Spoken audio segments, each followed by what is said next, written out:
हरे कृष्णा भक्तों, आज की कथा है जेठ मास की कथा अध्याय 30, जो श्रीमद् भागवत महापुराण के द्वितीय स्कंद के पंचम अध्याय पर आधारित है। इसमें सृष्टि की अद्भुत रचना, तत्व का रहस्य और ब्रह्मा जी की दृष्टि से जगत की उत्पत्ति का वर्णन है। आइए श्रद्धा के साथ श्रवण करें इस अलौकिक कथा को। भक्तों, आगे नारद जी कहते हैं, पिताजी, आप केवल मेरे ही नहीं हैं, सबके पिता हैं। समस्त देवताओं से श्रेष्ठ एवं सृष्टि करता है। आपको मेरा प्रणाम है। आप मुझे वह ज्ञान दीजिए जिससे आत्मा तत्व का साक्षात्कार हो जाता है। पिताजी, इस संसार का क्या लक्षण है? इसका आधार क्या है? इसका निर्माण किसने किया है? इसका प्रलय किस में होता है? यह किसके अधीन है? और वास्तव में यह है क्या वस्तु? आप इसका तत्व बतलाइए। आप तो यह सब कुछ जानते हैं, क्योंकि जो कुछ हुआ है, हो रहा है या होगा, उसके स्वामी आप ही है।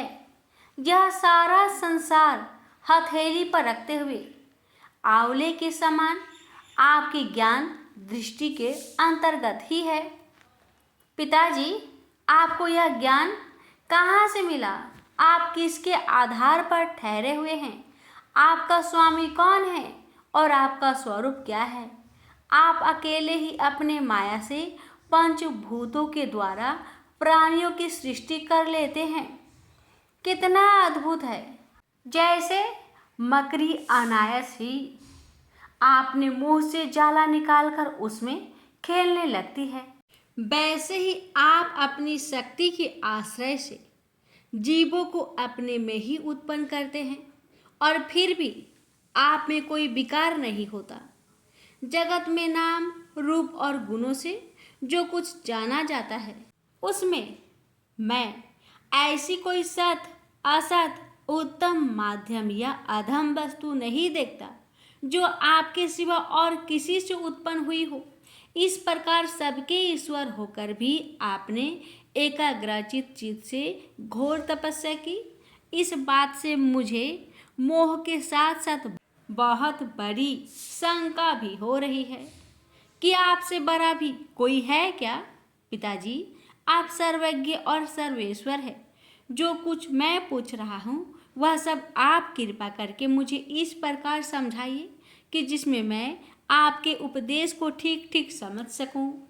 ब्रह्मा जी ने कहा, बेटा नारद, तुमने जीवों के प्रति करुणा के भाव से भरकर यह बहुत ही सुंदर प्रश्न किया है, क्योंकि इसमें भगवान के गुणों का वर्णन करने की प्रेरणा मुझे प्राप्त हुई है। तुमने मेरे विषयों में जो कुछ कहा है, तुम्हारा वह कथन भी असत्य नहीं है, क्योंकि जब तक मुझसे परे का तत्व, जो स्वयं भगवान ही है, जान नहीं लिया जाता, तब तक मेरा ऐसा ही प्रभाव प्रतीत होता है। जैसे सूर्य, अग्नि, चंद्रमा, ग्रह, नक्षत्र और तारे उन्हीं के प्रकाश से प्रकाशित होकर जगत में प्रकाश फैलाते हैं, वैसे ही मैं भी उन्हीं स्वयं प्रकाश भगवान के चिन्मन्य प्रकाश से प्रकाशित होकर संसार को प्रकाशित कर रहा हूँ। उन भगवान वासुदेव की मैं वंदना करता हूँ और ध्यान भी, जिनकी दुर्जय माया से मोहित होकर लोग मुझे जगत गुरु कहते हैं।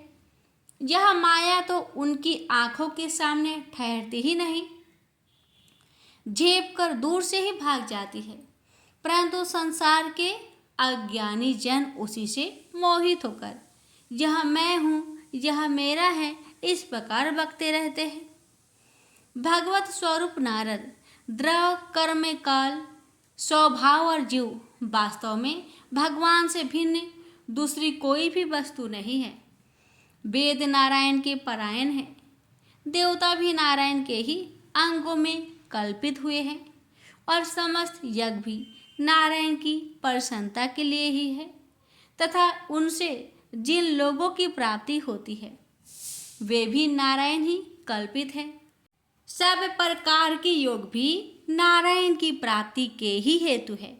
सारी तपस्याएं नारायण की ओर ही ले जाने वाली है।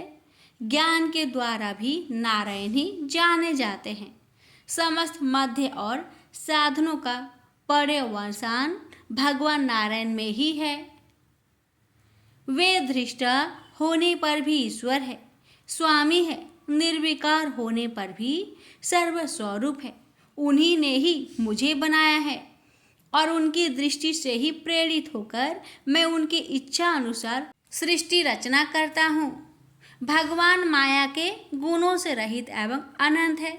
सृष्टि, स्थिति और प्रलय के लिए रजोगुण, तत्वगुण और तमोगुण, ये 3 गुण माया के द्वारा उनमें स्वीकार किए गए हैं। ये ही तीनों गुण द्रव्य, ज्ञान और क्रिया का आश्रय लेकर मायातीत, नित्य मुक्त पुरुषों को ही माया में स्थित होने पर कार्य, कारण और कर्तापन के अभिमान से बांध लेते हैं।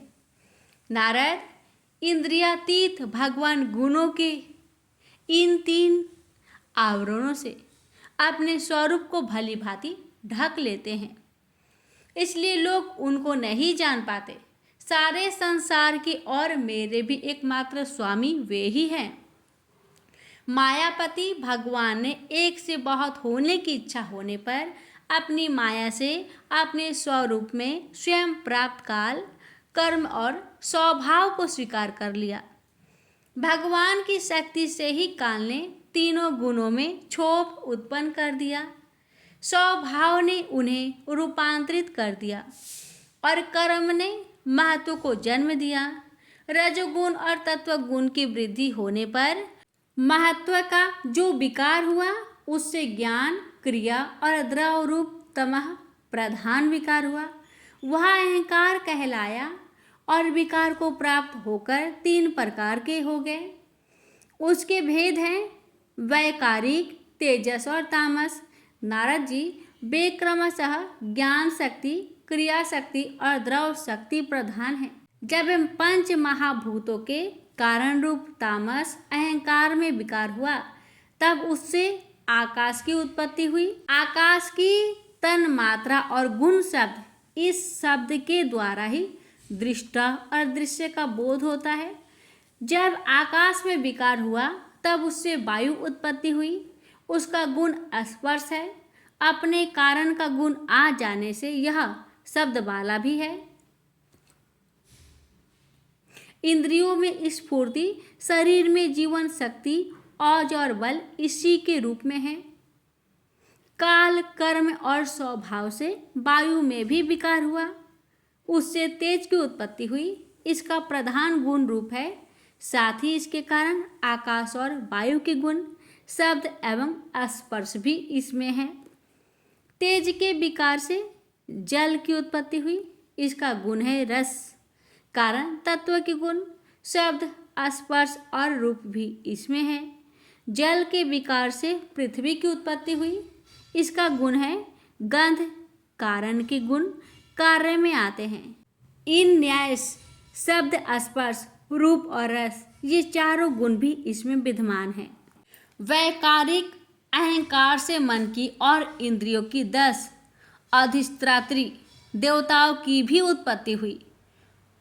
उनके नाम है दिशा, वायु, सूर्य, वरुण, अश्विन कुमार, अग्नि, इंद्र, विष्णु, मित्र और प्रजापति। तेजस अहंकार के विकार से स्रोत, त्वचा, नेत्र, जिह्वा और घ्राण, ये 5 ज्ञान इंद्रियां एवं वाक, हस्त, पाद, गुदा और जननेन्द्रिय, ये 5 कर्म इंद्रियां उत्पन्न हुई। साथ ही ज्ञान शक्ति रूप बुद्धि और क्रिया शक्ति रूप प्राण भी तेजस अहंकार से ही उत्पन्न हुआ। श्रेष्ठ ब्रह्मविद, जिस समय ये 5 भूत इंद्रिय, मन और तत्व आदि तीनों गुण परस्पर संगठित नहीं थे, तब अपने रहने के लिए भोगों के साधन रूप शरीर की रचना नहीं कर सके।